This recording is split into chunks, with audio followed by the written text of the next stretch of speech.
Bienvenue, je reviens encore une fois pour une nouvelle vidéo. À savoir que là actuellement c'est plus précisément concernant l'étude de la Bible, d'accord, qui est sur les 10 versets pour réconforter dans les moments difficiles. Voilà. À savoir qu'actuellement la vidéo va se baser sur la parole de Dieu et une ordonnance pour des moments où on se sent malade, fatigué, déprimé, épuisé et à bout de force. Et aussi c'est un soutien pour les jours, c'est un soutien pour les jours de détresse, c'est un médicament pour l'être intérieur. Une nourriture, elle a un effet puissant.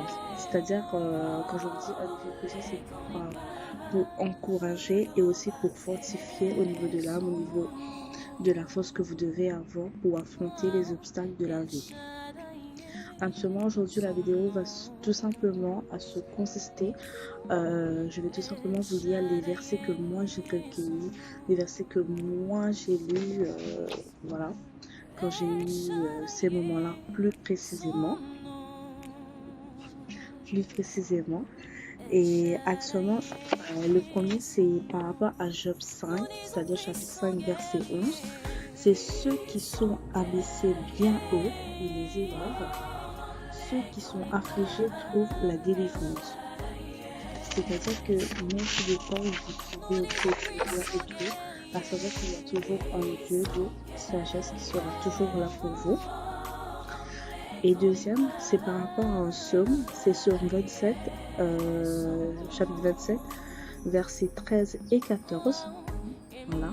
C'est « Oh, si je n'étais pas sûr de voir la bonté de l'Éternel sur la terre des vivants. Espère en l'Éternel, fortifie-toi et que ton cœur s'affermisse. Espère en l'Éternel. » Isaïe 41, c'est-à-dire troisième verset, c'est Isaïe chapitre 41, verset 10. Ne crains rien, quand je suis avec toi. Ne promène pas des regards inquiets, car je suis ton Dieu. Je te fortifie, je viens ton secours, je te soutiens sur ma droite triomphante. Et le quatrième, c'est Jean chapitre 16, verset 33. Il fallait que je vous dise aussi cela pour que vous trouviez la paix dans la communion avec moi. Dans le monde, vous aurez à souffrir bien des affligeants, mais prenez courage. Moi, j'ai déjà remporté la victoire sur le monde.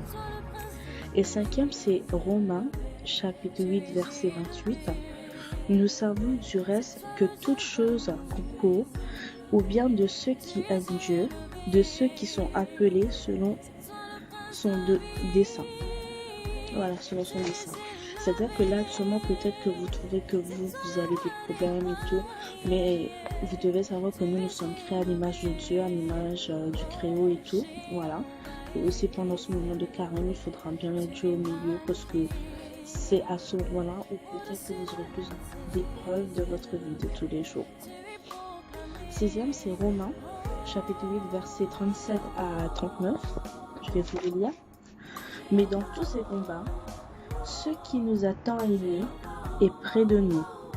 Avec lui, nous restons vainqueurs. Et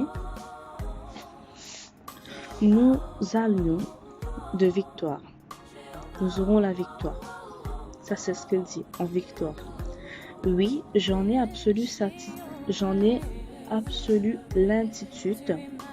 Non pourra nous arracher à l'amour de Dieu, ni la mort, ni la vie, ni les anges, ni les puissances infernales, ni les dangers présents, ni l'incertitude de l'avenir, aucune autre force de l'univers qu'elle vienne d'en haut et de l'abîme, aucune autre créature. Non, rien au monde ne peut mettre de séparation entre nous et l'amour que Dieu nous a témoigné en Jésus-Christ, notre Seigneur, et dont nous jouissons en communion avec lui. Septième, c'est Romains, chapitre 15, verset 13.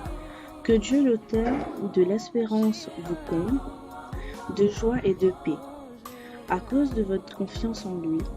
Ainsi votre cœur débordera d'espérance vivante par la puissance du Saint-Esprit. Huitième, c'est 2 Corinthiens, chapitre 1, versets 3 à 4. Béni soit Dieu, le Père de notre Seigneur Jésus-Christ. Il est vraiment un Père plein de compassion, un Dieu qui sait consoler dans les situations les plus diverses. Il nous aide et nous encourage dans toutes nos difficultés et nos affligions, afin que nous soyons nous-mêmes capables de consoler et d'affermir à notre tour tous ceux qui sont dans la peine en partageant avec eux la consolation que Dieu nous a accordée. Voilà. Et neuvième, c'est Philippiens, chapitre 4, verset 6. Ne vous inquiétez de rien, mais en toute chose, faites connaître vos besoins à Dieu, par des prières, et des supplications, avec des actions de grâce. Et la dernière, c'est 10. Hébreux, chapitre 13, verset 5. Car Dieu lui-même a dit, je ne te délaisserai point, je ne t'abandonnerai point. Voilà. Et bien que la paix du Seigneur Jésus-Christ soit avec vous. Moi j'ai eu ça. Je voulais vous partager ces paroles aussi parce que je trouve que vraiment pendant les moments de carême, c'est là où vous pouvez avoir plus d'obstacles, plus de problèmes, même plus de trucs que vous allez rencontrer dans votre vie. Et bien voilà, si toutefois vous avez besoin de trucs pour affronter les difficultés, que vous vous sentez seul, et bien vous pouvez prendre ces chapitres aussi parce que ça m'a beaucoup aidé, moi personnellement. Ça m'a aidé à me réconforter et voilà, à me rendre plus fort, un peu plus chaque jour. À savoir qu'actuellement que je vais laisser également les versets dans les commentaires pour que vous puissiez également avoir les versets si tu vois qu'il n'y a pas bien compris dans la vidéo, ça n'y a pas de souci. Et voilà, je vous dis à une prochaine fois.